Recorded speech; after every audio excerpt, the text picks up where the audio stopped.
everyone, my name is Maya Ting from Hong Kong University of Science and Technology.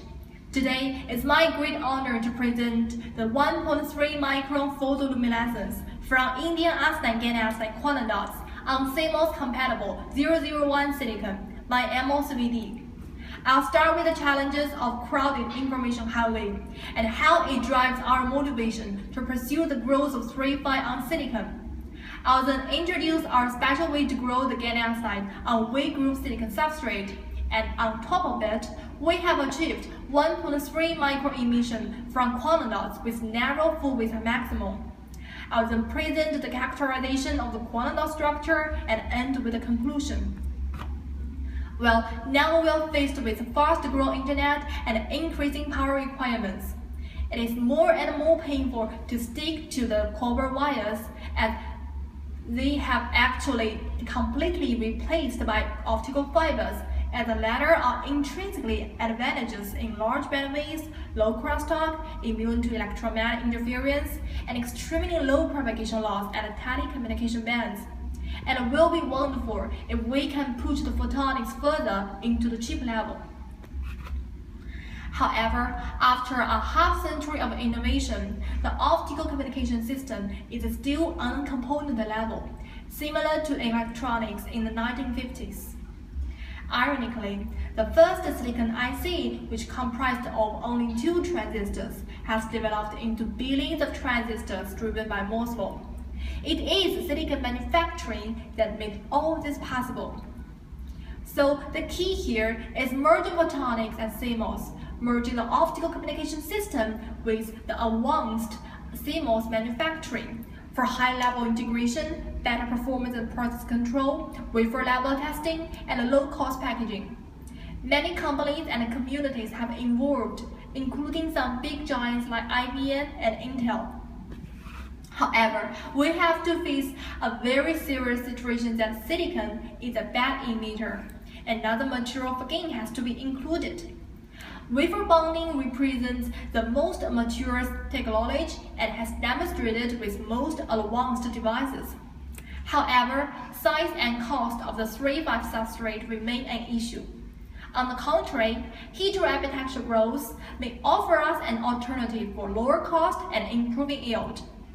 However, the growth of 3-5 on silicon is never trivial because of the very different lattice constant, thermal expansion coefficient, and polarity. The resulted dislocations, stress, and invisible domains will decrease the performance and reduce the lifetime of any devices fabricated on the S-grown layer. But there are some good results with lasers. However, for the gallium phosphide material system, it's challenging to push the wavelengths to the desired tiny communication bands.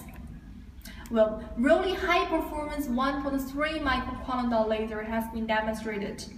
The 3-dimensional nature of the quantum dots are less vulnerable to defects, leading to improved performance and prolonged lifetime for lasers. However, just like the gallium antimonide material system, these 2 kinds of lasers are exclusively grown on the off-cut silicon substrate, thereby compromising the full compatibility with the mainstream CMOS manufacturing. So our group has developed a special way to grow GaN arsenide on V-group 001 silicon. We start with the nano-pattern silicon substrate and grow the GaN arsenide nanowires inside the trenches, separated by the silicon oxides. Through the aspiration trapping process, most of the defects can be localized in the V groups, and the 111 surface has completely eliminated any formation of antiphase domains. We then remove the silicon oxides and use the GaN nanowires for the subsequent lateral overgrowth, and we were able to achieve thin GaN films with a smooth surface free of antiphase domains.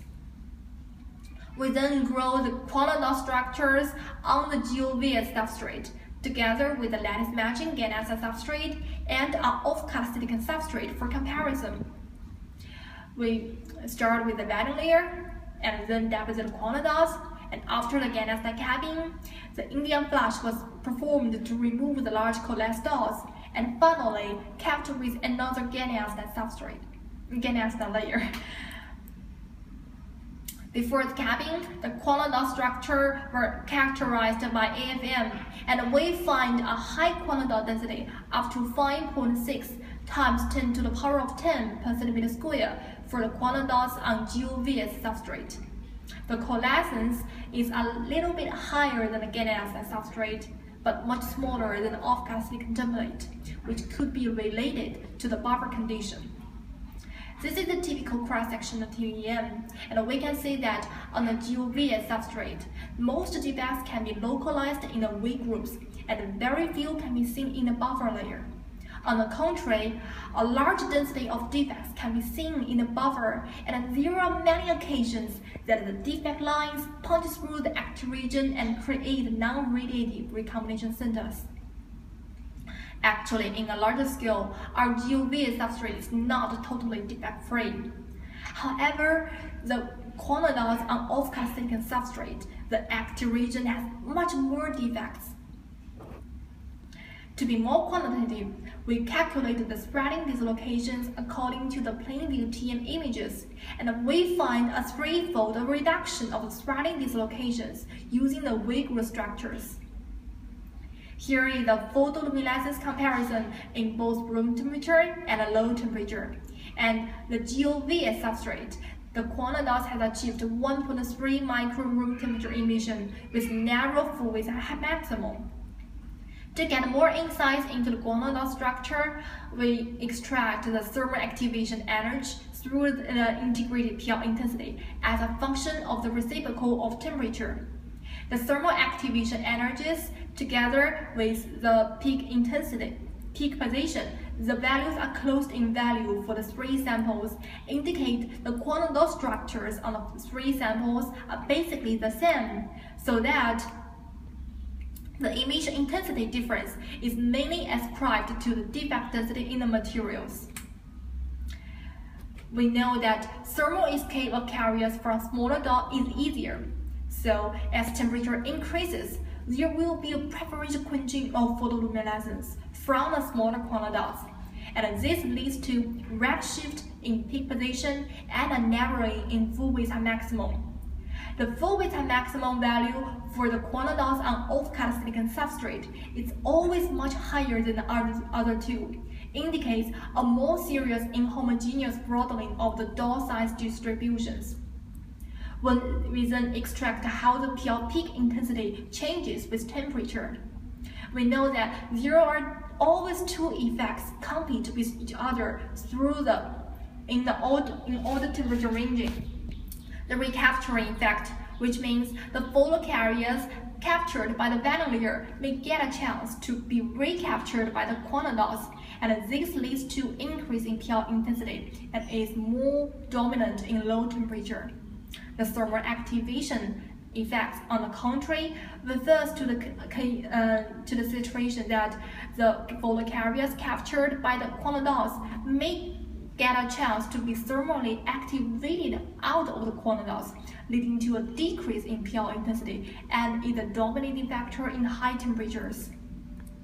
In this low temperature ranging, for quantum dots on GaAs and GaN-arsenide, the recapturing effect is stronger than the thermal activation, leading to an increase in PL intensity.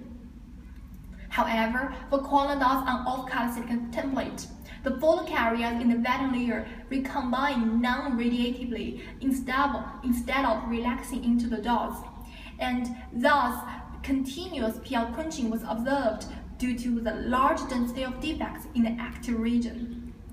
So through all the PL analysis, we demonstrate superior optical qualities of the quantum dots using weak group structure. And this is consistent with our previous AFM and TM analysis, where a higher density of coalescence and higher density of defects penetrating the active region was observed on off-color silicon template. So here is the conclusion. We have got N-phase domain free GaAs thin films grown on CMOS-compatible 001 silicon. And using this GaAs template, we have got 1.3 micron room temperature emission from high-density quantum dots with narrow full width maximum. This method don't have to use off-color silicon or graded germanium buffers. that's more compatible with the mainstream silicon CMOS manufacturing, offering great opportunities for 3, 5, and device integration on silicon. Thank you for your attention.